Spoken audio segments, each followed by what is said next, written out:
Saudi में भारतीयों को बड़ा सैलरी का झटका, अब नहीं मिलेगी पहले जैसी हाई पे जॉब ऑफर। नमस्कार, मैं प्रियंका स्वागत करती हूँ आप सभी का डेली सऊदी न्यूज में। खबर शुरू करने से पहले एक जरूरी सूचना आपको दे दें कि अगर आप सऊदी में फंस गए हैं, कफील आपको छोड़ नहीं रहा है, आप परेशान हैं, वापस अपने घर लौटना चाहते हैं, तो घबराए नहीं, स्क्रीन पर दिए गए नंबर पर कांटेक्ट करें। इनका नाम अहमद अली है। ये आपको कानूनी प्रक्रियाओं के तहत महज 3 से 4 दिन के अंदर ही खरूज लगाकर सऊदी से फाइनल एग्जिट कराकर आपको सही सलामत अपने देश पहुंचा देंगे। सऊदी अरब में अब हालात बदल रहे हैं। भारत समेत विदेशी कर्मचारियों को वह पहले जैसी मोटी सैलरी अब नहीं मिलेगी। जिस दौर में कंपनियां 40 से 100% तक ज्यादा वेतन देकर टैलेंट को अट्रैक्ट करती थी, अब वो दौर खत्म होने लगा है। वजह साफ है, सऊदी अपने बड़े प्रोजेक्ट्स पर होने वाले भारी खर्च को कम कर रहा है और अपनी प्राथमिकताएं बदल रहा है। इसी कारण से कंपनियां वेतन ढांचे में कटौती कर रही है और पैकेज को पहले की तरह अट्रैक्टेड नहीं रखा जा रहा है। रिक्रूटर्स का कहना है कि अब विदेशी पेशेवरों को सऊदी अरब में नौकरी के लिए पहले जैसा आकर्षक पैकेज मिलने की उम्मीद नहीं करनी चाहिए। इस कदम का भारत के टैलेंटेड इंजीनियर्स, मैनेजर्स और प्रोफेशनल्स पर सीधा असर पड़ सकता है। सऊदी अरब में यह प्रीमियम या सैलरी में फर्क उन्हें वहां काम करने के लिए लुभाता था। 2023-24 के दौरान सऊदी अरब में रहने वाले भारतीयों की कुल संख्या 26.5 लाख के आसपास पहुंच गई थी।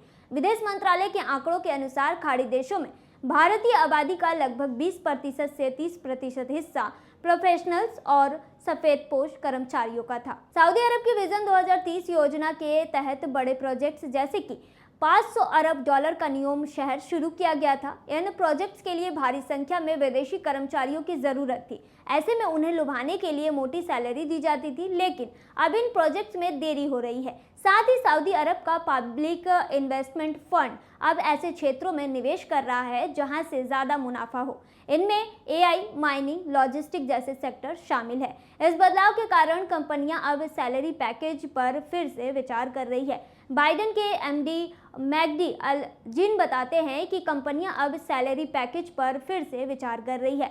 यह बिल्कुल हुआ है। उन्होंने आगे कहा कि अब बड़ी संख्या में उम्मीदवार है जो वहां जाने के लिए तैयार है, जबकि क्षेत्र की सबसे बड़ी अर्थव्यवस्था अपने खर्चों को तर्कसंगत बना रही है।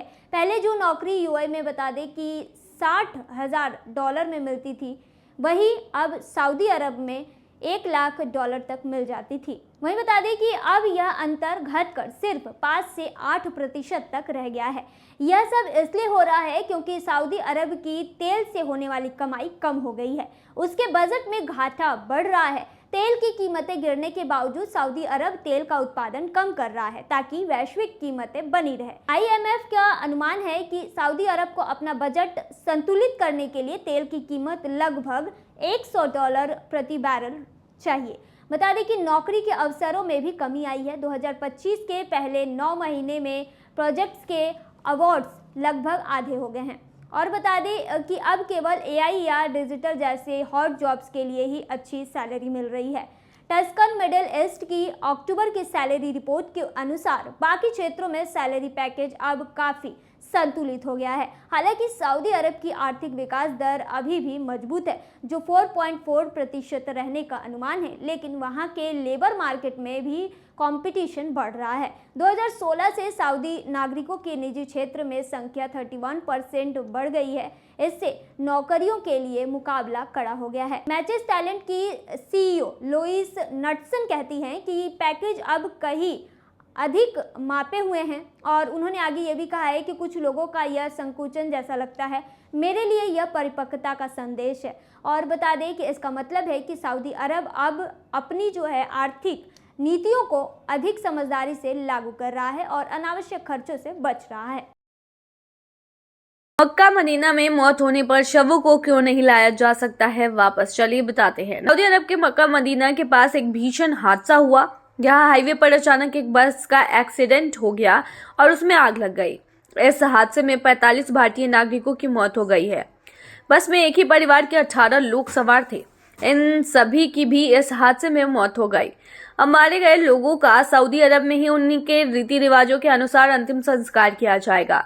ऐसे में सवाल ये आता है कि आखिर सऊदी अरब से भारतीयों के शव वापस क्यों नहीं लाए जा रहे हैं? तो दरअसल इसके पीछे एक वजह है जिसके चलते ऐसा नहीं किया जा सकता। सऊदी अरब में अगर किसी भी यात्री की मौत होती है तो उसके शव को वहीं दफनाया जाता है। स्पेशली मक्का और मदीना में जिन 45 भारतीयों की मौत हुई है वे सभी उम्रा यानी इस्लामी तीर्थ यात्रा के लिए सऊदी गए थे। इस यात्रा के दौरान उनकी बस हादसे का शिकार हो गई। ऐसे में उन सभी लोगों के शवों को सऊदी में ही दफना दिया जाएगा। सऊदी में इसे लेकर कानून बनाया गया है। इसमें उम्रा मंत्रालय की तरफ से साफ दिशा निर्देश जारी होते हैं और यात्रा पर गए लोगों को एक डिक्लेरेशन फॉर्म भरवाया जाता है। इस पर साइन किए बिना मक्का मदीना की यात्रा नहीं की जा सकती। इस फॉर्म पर साफ अक्षरों में ये बातें लिखी होती है कि अगर यात्रा के दौरान सऊदी की जमीन पर किसी की मौत होती है तो उसके शव को सऊदी में ही दफनाया जाएगा। उसका शव वापस उसके देश नहीं भेजा जा सकता। हालांकि अगर भारत का कोई शख्स किसी निजी काम से या फिर नौकरी के लिए सऊदी गया है और वहां उसकी मौत हो जाती है तो उसके परिवार की इच्छा के मुताबिक शव को भारत वापस लाया जा सकता है। अगर परिवार सऊदी में ही अंतिम संस्कार करवाना चाहता है तो फिर शव को वहीं दफनाया जाता है। अब सवाल है कि सऊदी में मौत होने के बाद जब शव वापस नहीं लाए जा सकते तो डेथ सर्टिफिकेट और बाकी डॉक्यूमेंट्स कैसे बनाए जाते हैं? तो इसके लिए भी पूरा प्रोसेस है। जब भी किसी यात्री की मौत होती है तो इसकी जानकारी हज मंत्रालय की तरफ से उस देश के हज मिशन को देनी होती है। सऊदी के हज मंत्रालय की वेबसाइट पर भी ये जानकारी डाली जाती है। इसके बाद हज दफ्तर में डेथ सर्टिफिकेट और बाकी के कागजात बनवाए जा सकते हैं। तो आपको बता दें कि सऊदी अरब में अगर कोई मक्का मदीना जाता है स्पेशली हज या उम्रा करने के लिए तो इस दौरान जो है वो अगर उनकी मौत हो जाती है तो उनकी जो डेड बॉडी है वो वापस भारत नहीं लाया जाता है। ये चीज़ें पहले से ही क्लियर थी, वहाँ ऐसा लॉ है। और वही बता दें कि सऊदी अरब में जो भीषण हादसा हुआ जिसमें 45 भारतीय नागरिकों की जान चली गई है वो सभी नींद में थे और नींद में ही उनके बस का एक्सीडेंट हुआ जिसमें सभी की मौत हो गई। सिर्फ एक व्यक्ति बचा है। इसमें जितने भी लोग मरे हैं सभी के परिजन को बुलाया गया है सऊदी अरब क्योंकि शवों की पहचान नहीं हो पा रही है। आपको बता दें कि इसके बारे में बताया गया है कि जितने भी लोग हैं जिनकी मौत हुई है उन सभी को सऊदी अरब में ही दफनाया जाएगा, इंडिया नहीं लाया जाएगा क्योंकि सऊदी का ये लॉ है कि सऊदी में अगर मक्का मदीना में तीर्थ यात्रा के दौरान किसी की मौत होती है तो वो भारत उसकी बॉडी नहीं आ सकती। तो अमेरिका जाना सऊदी के क्राउन प्रिंस का हुआ सफल क्योंकि ट्रंप ने दे दी है उन्हें क्लीन चिट। राष्ट्रपति डोनाल्ड ट्रंप ने मंगलवार 18 नवंबर को व्हाइट हाउस में सऊदी अरब के क्राउन प्रिंस मोहम्मद बिन सलमान के साथ बैठक की। क्राउन प्रिंस का यह दौरा अपने आप में सुर्खियां बटोरने वाला था क्योंकि सऊदी एजेंटों द्वारा वॉशिंगटन पोस्ट के पत्रकार जमाल खशोगी की 2018 में हत्या के बाद पहली बार सऊदी अरब के वास्तविक नेता ने व्हाइट हाउस की यात्रा की है। ट्रंप ने यहां खशोगी की हत्या के मुद्दे पर क्राउन प्रिंस का बचाव भी किया है, यानी कि उन्हें क्लीन चिट दे दी है। दरअसल सऊदी के शासक वर्ग के कट्टर आलोचक खशोगी को निशाना बनाकर किए गए ऑपरेशन से अमेरिका सऊदी संबंधों में खटास आ गई थी। अमेरिका की खुफिया एजेंसियों ने यह पाया था कि दरअसल प्रिंस मोहम्मद ने ही संभवतः अपने एजेंटों को इस हत्या के लिए निर्देश दिया था। ट्रंप को व्हाइट हाउस में रिपोर्टरों ने ठीक यही बात याद दिलाई तो क्राउन प्रिंस के बचाव में ट्रंप ने खशोगी को ही बेहद विवादास्पद बताया और कहा था कि बहुत से लोग उस सज्जन को पसंद नहीं करते थे।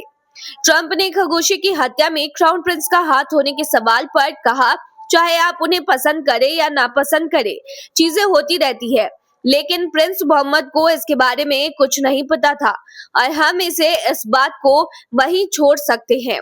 आपको इस तरह का सवाल पूछकर हमारे मेहमान को शर्मिंदा करने की जरूरत नहीं है। प्रिंस मोहम्मद ने कहा कि सऊदी अरब ने खशोगी की मौत की जांच के लिए सभी सही कदम उठाए हैं। ये दर्दनाक है और ये एक बड़ी गलती है। ट्रंप ने बिना कोई विशेष डिटेल दिए मानवाधिकारों के मुद्दे पर की गई प्रगति के लिए सऊदी नेता की सराहना भी की है। व्हाइट हाउस ने घोषणा की है कि दोनों नेताओं ने सऊदी को F-35 फाइटर जेट बेचने के समझौते को औपचारिक रूप दिया है। सऊदी अमेरिका से लगभग 300 टैंक भी खरीदेगा और इस डील पर भी साइन किया गया है। साथ ही दोनों ने पूंजी बाजारों और महत्वपूर्ण खनिज बाजारों के साथ साथ मनी लॉन्ड्रिंग और आतंकवादी वित्त पोषण के खिलाफ प्रयासों पर घनिष्ठ सहयोग का संकेत देने वाले समझौते पर भी हस्ताक्षर किए हैं। क्राउन प्रिंस ने अपनी ओर से घोषणा की है कि सऊदी अरब अमेरिका में अपने नियोजित निवेश को $1 ट्रिलियन तक बढ़ा रहा है। मई में जब ट्रंप ने सऊदी का दौरा किया था, तब सऊदी ने अमेरिका में $600 बिलियन निवेश करने की घोषणा की थी। व्हाइट हाउस ने कहा कि अमेरिका और सऊदी अरब ने नागरिक परमाणु ऊर्जा समझौते पर भी हस्ताक्षर किए हैं। एक बयान में कहा कि दोनों देशों ने नागरिक परमाणु ऊर्जा पर एक संयुक्त घोषणा की पुष्टि की है, जो मजबूत अप्रसार मानकों के अनुरूप दशकों लंबी अरबों डॉलर की परमाणु ऊर्जा साझेदारी के लिए कानूनी आधार तय करती है। बता दें कि ट्रंप ने क्लीन चिट दे दी है सऊदी अरब के क्राउन प्रिंस को और बता दिया है कि खशोगी हत्याकांड में उनका कोई भी हाथ नहीं है। तो ये थी तमाम जानकारी। बन रही है तमाम खबरों के लिए डेली सऊदी न्यूज पर।